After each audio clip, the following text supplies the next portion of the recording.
Hi hello welcome back to our channel Devaki fashion home. అందరూ ఎలా ఉన్నారండి? నేనైతే బాగున్నాను.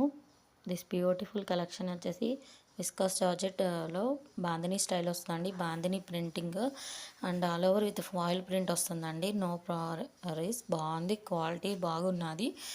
అండ్ లాస్ట్లో వీడియో కూడా చూపిస్తాం, వీడియోలో చెక్అవుట్ చేయండి. క్వాలిటీ ఉన్నవి మాత్రమే పోస్ట్ చేయడం జరుగుతుంది. తక్కువ బడ్జెట్లో రాయల్ లుకింగ్ కావాలి, లైట్ వెయిట్గా ఉండాలి శారీ అని ఎవరైతే చూస్తున్నారో వాళ్ళైతే లేట్ చేయకుండా ఆర్డర్ ప్లేస్ చేసుకోండి. లైట్ వెయిట్గా ఉంటుంది, రాయల్ లుకింగ్ ఉంటుందండి. సింపుల్గా వేర్ చేసుకొని ఒక బ్లాక్ బీడ్ సో లేదంటే లైట్ వెయిట్ ఏదైనా చైన్ వేసుకొని వేర్ చేసుకున్న సూపర్ ఉంటుంది. అండ్ ఫంక్షన్స్, చిన్న చిన్న మినీ ఫంక్షన్స్ ఉంటాయి కదా, అలా వాటికి వేసుకొని అయితే వెళ్ళిపోవచ్చండి. చాలా బాగుంటుంది. క్వాలిటీ కూడా, లుకింగ్ వైజ్ కూడా సూపర్ కనిపిస్తారు. థ్యాంక్ యూ అండి. అలాగే చూసి వెళ్ళిపోకుండా ఒక చిన్న లైక్ అయితే ఇచ్చి నన్ను సపోర్ట్ చేస్తారని కోరుకుంటున్నానండి. Thank you so much. Screen మీద ఉన్న నెంబర్కి ఆర్డర్ ప్లేస్ చేసుకోండి. Thank you.